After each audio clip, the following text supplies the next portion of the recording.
Hello, hello, and happy Transfer Tuesday. Transfer Tuesday is the day of the week where we move our money in the right direction, no matter how much we can afford to transfer or contribute, and no matter which financial goal we are going after. If you've never heard of Transfer Tuesday before, or if you just want to know more about it, definitely check out my description box. In my description box, you will also find a Google Forms link where I am still accepting your financial wins throughout 2023. And within the next couple of weeks, I will be filming a video where I read all of those financial wins, and I'm very excited about that. I think it'll be really motivating, and plus I want y'all to look back on the year and see what you've actually accomplished when it comes to your finances. So be sure to fill that form out if you haven't already. And actually, since last Transfer Tuesday, I have actually not made any transfers. No investments, no savings. So not too much going on right now. Remember how in my December budget video, I was saying I don't know how December's gonna go. Like, some things are kind of up in the air. We could be booking travel. There could be like furniture purchases. A lot of it was just unknown going into this month. And yeah, lots of things have been happening already. I will save all of those updates when I actually film my December finance update video. But because of those things, I have not been putting much to savings, or just not a lot of movement happening right now. It might still be possible for me to reach my sabbatical sinking fund goal this month, like putting the $1,500 to it. But at this point, it's just been slow progress and no progress over the last week. So I will go ahead and log into my high yield savings account and make a transfer now, but that's just going to be it. I do use Marcus by Goldman Sachs, by the way. And as of last Transfer Tuesday, I reached $1,200 in my sabbatical sinking fund. Now, I am going to keep this sabbatical sinking fund for the rest of the year, but I have decided that in 2024, starting in January, I'm going to probably move these funds to one of my sinking fund goals. I have a goals video coming out this week, so I kind of give an update there on what my thought process is. But basically, instead of saving everything for my sabbatical in one fund, when I first made this plan, I was like, okay, I want $36K here, and ideally I would just not touch this money. Like, I would be living off of my business income and my extra income, and this would just be there to make me feel more comfortable. But I think it's a better idea for me to have multiple sinking funds for things that I can pull from while I'm actually on sabbaticals. So this would be like business expenses and beauty purchases. Traveling is a big one, and I'm gonna get that goal video up later this week, so you'll see all of the goals I have for those specific savings accounts. But yeah, I'm gonna start that in the new year just because I think that makes more sense instead of just having $36K sitting there. But with that being said, for the rest of the month, I am just going to keep funding this sabbatical sinking fund, but know that come the new year, I will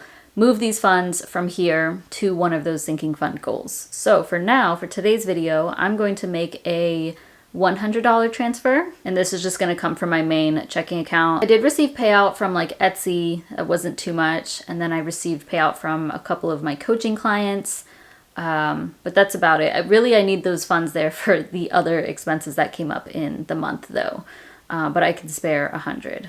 And I will pop the confirm page up on the screen as I confirm. So that's it. I've saved $100, and I now have $1,300 in this sabbatical sinking fund. My goal here was $36,000, but since that's changing, I'm just not even going to worry about that number right now. But yeah, that's where that one will be ending off for this week. I figured that since this video is going to be so short, I will share that I have opened a new credit card. I opened the Chase Sapphire Preferred card, and this is one that I've wanted for a very long time. However, I was really hoping that they would offer their 100,000 point bonus again, but that hasn't come back. There was, I think fairly recently, they were doing 80,000 points, but now it is 60,000. And that 60,000 points turns into $750 worth of travel, which is pretty good, but not as good as 100,000 points. But I didn't want to wait because I know that within the next 3 months, I will be purchasing furniture. So the plan is to pick out which ones we want. And then come like February, I think around President's Day, when I did some research on like the best time to buy furniture, it said President's Day. So come February, I will actually make those purchases, and this will allow me to hit I think it's $4,000. Let me see.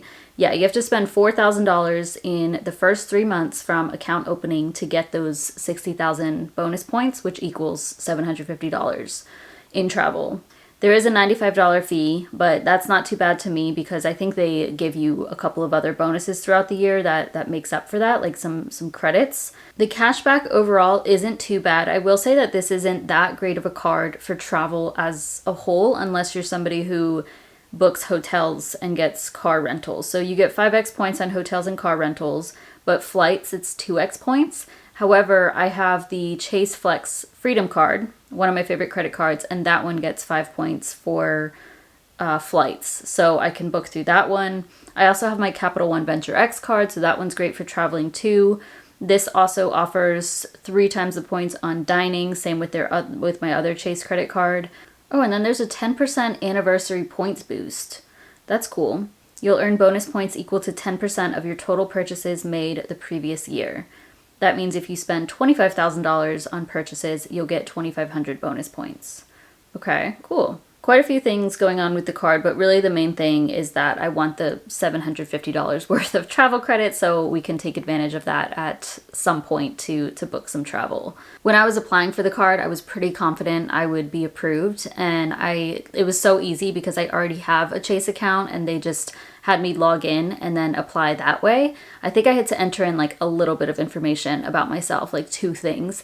And then literally I got approved in not even 5 seconds. And they gave me a $17,000 credit limit. So that is crazy. I think at this point, between all of my credit cards, I have like $70,000 available. Obviously, I don't use any of that, but it's just crazy what they allow, you know? But for me, I purely use credit cards for bonuses and cashback. I never pay interest on these. Obviously, I have a couple of cards now with fees, but that is fairly new to me, and I think it's worth it just in exchange for the cashback and then the credits that they offer throughout the year. So that's an exciting little update, and then I should get that bonus by February or after February when we make all of these furniture purchases and finish up the house. But yeah, that is it for me today for Transfer Tuesday. Please comment down below what you did to move your money in the right direction. Otherwise, please give this video a thumbs up, subscribe if you haven't already, and I'll see you in my next one.